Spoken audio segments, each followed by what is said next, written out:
and welcome to the RazorwireReviews Bat-a-thon Returns Part 2, where I'll be talking about Batman the Complete Television Series on Blu-ray, and we're going to be talking about the first disc of the show, which is in this nice Season 1 packaging. So we're starting off the full review of the whole series. On the front there you got Burgess Meredith as Penguin, you got Frank Gorshin as the Riddler, amazing. We have Alan Napier in the insert there as Alfred, and then on the inside we have the 3 discs that make up the first season of the show. And if you take the disc out, then you get to see some of the colourful onomatopoeia on the inside that is very faithful to the show. And yeah, so we're going to be talking about this first disc here, which runs episodes 1 through 12 of the first season of Batman. Now the show itself, I want to talk about that very quickly before we get started. The show itself was really kind of the thing that saved Batman in a lot of ways, because in the 60s Batman had been a character for around, I guess, 20 years, but his popularity was waning, and DC were actually considering axing the character of Batman, which I don't think a lot of people knew, or know I should say, casual Batman fans. You know, in the 40s we had the serials from Columbia. 1943, I believe, was Batman, and then we had 1949's Batman and Robin, which had 2 different sets of actors playing Batman and Robin. But those serials, which were shown in the cinema, and I reviewed them in the original Bat-a-thon if you want to hear more thoughts about those were popular at the time, and in the 60s they were kind of seen as kind of campy, schlocky, that kind of thing. But they had a resurgence. People were screening them again. Hugh Hefner would screen them and have parties, and everyone would get drunk and watch the stupid, you know, Batman serials, and college kids would go and see it. And there was a rerun of it, or not rerun, but a release, and I believe it was called An Evening with Batman and Robin.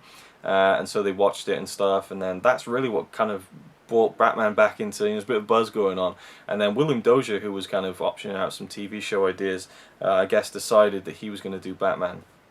And so they looked for who was going to play him and what they were going to do, and the team was brought in to write the show, obviously. And the way they went with it was very much, you know, a 60s thing. You know, it was very like pop art was becoming big in the 60s, you know, the colourful, again, the cases for the seasons are very pop art inspired, you know, things like that, bright colours, you know, in your face, you know, and that's why the show looks so awesome on Blu-ray, is because the colours just pop so much. And this was when, you know, shows were starting to be shown in colour on TV, and this was one of the big shows that got people to buy colour TVs. You got to see Batman in colour, you know, it's so vibrant, and it was a perfect thing to usher in the era of colour TV in a lot of ways.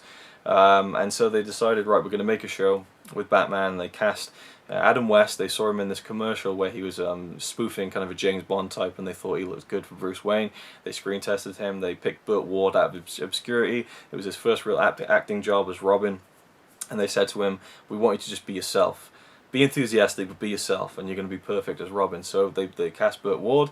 They had their Batman and Robin. They built all the sets and stuff, and originally they were going to make a movie, and that was going to sell the series. But they made the pilot, and the pilot was the worst received pilot that ABC had ever done. And they decided, screw it, we're just going to do the series anyway, and they just went ahead after the pilot got so badly received, and I'm so thankful that they did, because it's such a great show. And it happened, and the show aired, and then it became huge. It became, you know, it just skyrocketed to the moon. It became the biggest thing in TV, you know, it topped all the ratings. You know, it was on twice a week, and that's another thing I want to talk about, was the format of the show. When it first started, 2 episodes every week, and it started in January of 1966. It was in the middle of the TV season, really, which I guess starts around August, September, and ends around May, June, something like that. They have the summer break, and then they come back for another season. So they were in the middle of the season, but by the end of the half, you know, the last half of that TV season in 1966, they had pretty much a full season of shows, because they ran 2 episodes every week. And it would be, I think, Tuesday and Wednesday. I might be wrong on that, but either way it was 1 episode and then the next one the following night. And it would be a cliffhanger on the first episode. And in a lot of ways, I kind of consider 2 episodes 1 episode. You know, really it's like it's an hour-long show that's cut into 2 episodes. You've got a cliffhanger in the middle, and it's resolved in the 2nd episode. And so, you know, every 2 episodes is 1 story, you know. Which I really enjoy that format. And the format goes, the show opens, something happens, and some villain is behind it. Then we cut to, you know, the Gotham Police Department. Commissioner Gordon's there with Chief O'Hara, who's this Irish cop who's kind of the head of the police, I guess. And Commissioner Gordon's there, and he gets the phone call. Okay, it's the Riddler, and then he says there's nothing. There's only one thing for it, and he presses his red phone in his office, and the red phone beeps in Wayne Manor. We cut to Wayne Manor, where Bruce Bruce Wayne and Dick Grayson are there, and we're assuming that Bruce has taken Dick in as his kind of, well, again, as his ward. And there's another character there called Aunt Harriet. I don't know whose aunt she is, but I think she appeared in the comics a couple of years before the show had started, and so she was in there. And the villain is revealed, or they think they know who it is. They call Batman, Bruce Wayne. He gets the call. Alfred tells him, "Commissioner wants you." The Commissioner tells him who it is, and then he presses pulls the statue head open, presses a button. I'll probably explain this in too much detail, especially people who've already seen the show. But I just want to give you an idea. Every episode starts like this. The bookcase slides back in one of Bruce Wayne's studies. There's bat poles, and he's like, "To the bat poles, Robin." They jump onto the bat poles, they slide down, and then the show starts with a glorious animated intro. Batman and Robin running towards the screen, and pow, crack, and punching bad guys, and the credits of who stars in the show, and the classic Batman, the theme song. It's awesome, it really is. And there's the spinning logo. There's the bat symbol that flies towards the screen and flies back whenever you cut between a scene. It's awesome. And then the episode starts, and you get like the episode title, who directed it, who the special guest villain is. They're always credited as a special guest villain. We see the Batmobile come out of the Batcave, race through the mountains, and there's a sign that says Gotham City 14 miles. They turn up at Commissioner Gordon's, they run in, and then they kind of decide where to go from there. And then we get the whole mystery and figuring out who the villain is, the clues, and the fight scenes, and then the cliffhanger where it looks like Batman and Robin are done for, and then there's this text on the screen saying, "Will Batman and Robin survive? Will they be chopped in half? Only one way to find out. Tune in tomorrow, same bat time, same bat channel." And then the credits, and then you got to tune in for the next episode. And then the second episode will open with like a 3 to 4 minute recap that shows you like a clip, and then the clip goes to a still shot, and there's like a narration by William Dozier himself, the creator of the show, did the narration, and there's narration throughout the episodes as well. And then we get the title, the theme song again, and then the episode continues. So that's a very detailed and convoluted way of telling you how an episode or 2 episodes run, how a full story runs on the show. Adam West is just, I mean, I probably should leave some more of my thoughts on the individual actors and characters for later on, because when I'm just going through episodes, there might be not as much substance. But I'll single out Adam West right now. The show works because of him.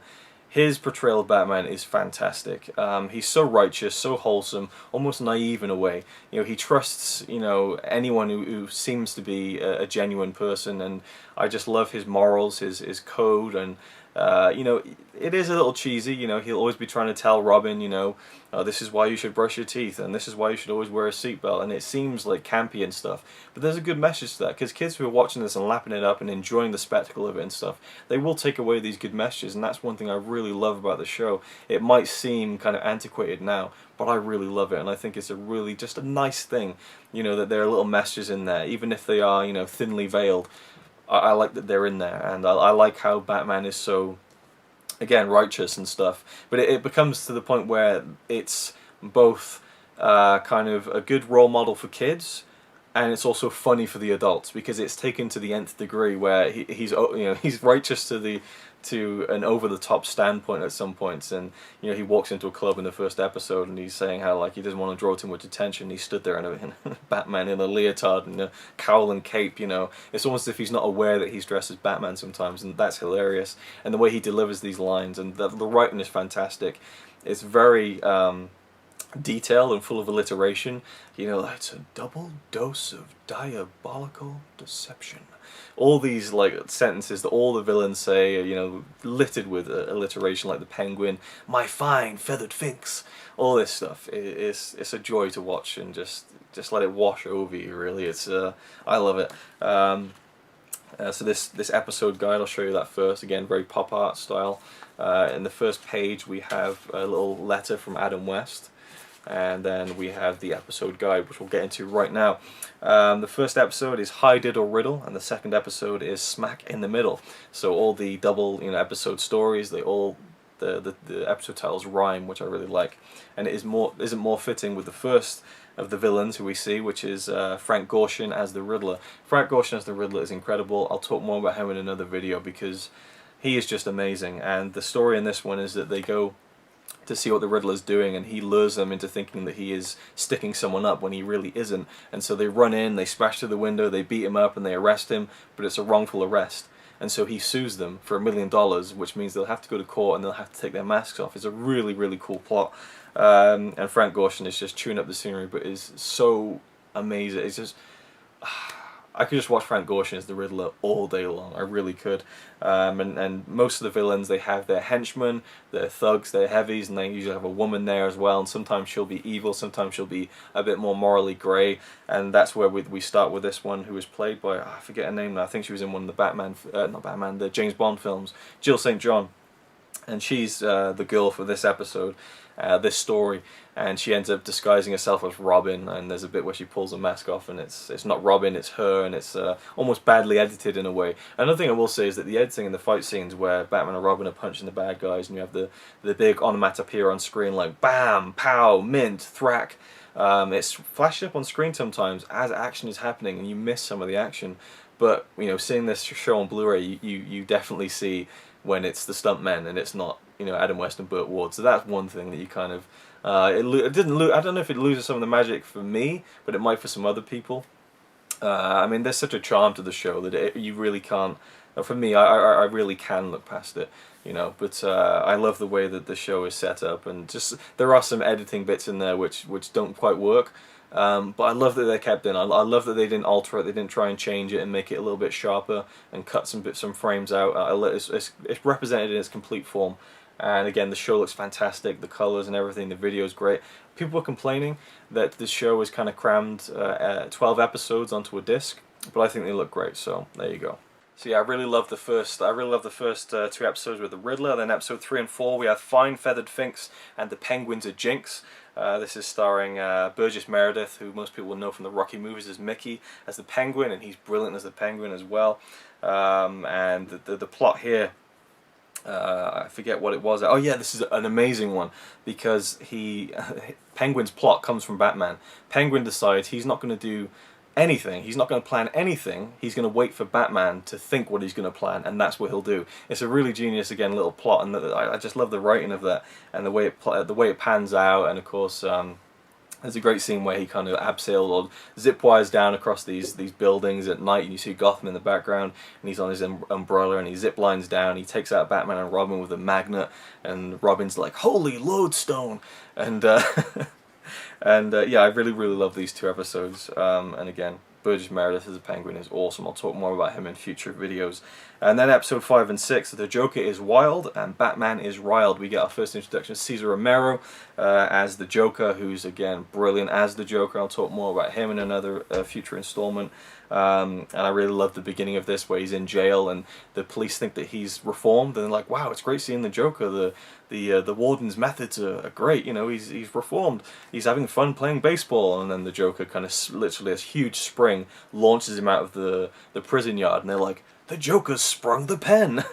You got all these puns that are just so delightful, and we get to see the first Batman Joker story in the TV series. And this is one where the Joker comes up with his own Joker utility belt to battle Batman's utility belt, and I really like that. And that's something that plays into the series as well, as Batman has something for everything in his utility belt and the Batmobile and the Batcave. There's always a new thing there. It's like the Bat computer, the Bat analyzer, and it just goes to ridiculous degrees at times as well.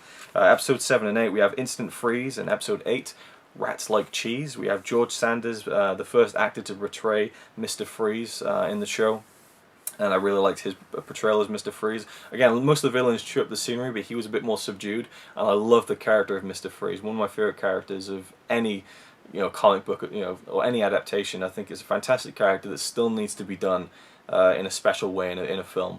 Still yet to be done in a definitive way, except for, I'd say, maybe Arkham City, the game, where he was fantastic. And I love how his kind of snowy hideaway is like down to, I think, 30 degrees below zero, so that he can kind of live. And he has this little kind of control pad where you can set kind of red bars through the room so that normal people can survive. And so he's got like Batman and Robin over for dinner. He's kind of captured them, and they're sitting in the red zone, and he can turn it off at any point and kill them basically with the temperature. And it's also mentioned how Batman was the one who accidentally pushed him into something where he became this way where he can't feel the heat. So I loved again that it wasn't just a straight up evil guy, it was someone who really wanted to get revenge for this, and he's got this like gun that can freeze them. That's one of the cliffhangers, he freezes Batman and Robin, so I really enjoyed those ones too. Episode 9 and 10, Zelda the Great and a Death Worse Than Fate. We have Anne Baxter as Zelda the Great, who I don't believe was a comic character. She's a escape artist and illusionist, and she kind of is paying this Albanian guy, who's kind of the main villain really, to come up with these big kind of contraptions for her to use and keep her career going. And I think she looks around 40s, maybe 50s, and so you get the sense that her career is kind of waning down. She needs to steal this money. She steals $100,000 every April 1st, I think, to fund, to keep her career going, basically. So there's all sorts of stuff where she is the villain, she does do bad things, she kidnaps Aunt Harriet, but you get the idea she did it because she was desperate, and again there's more of a morally grey kind of shade to her as the villain. And this is the first time where the characters start breaking the fourth wall, which doesn't happen a lot, but she kind of looks at the camera and speaks to the audience in a way. I really liked those. It was a change of pace from the louder villains as well, and then the more, again, Mr. Freeze is kind of outlandish as well, and she was more of a normal person who just kind of wanted to kind of keep her career going. I really liked that. And then finally, episode 11, episode 12, a riddle a day keeps the Riddler away, and when the rat's away, the mice will play. Another Riddler story. He kidnaps this king, King Boris. Again, Frank Gorshin is just fantastic. I preferred the first Riddler episodes to these two, but they were still very enjoyable. Not much really to talk about when it comes to that. And finally,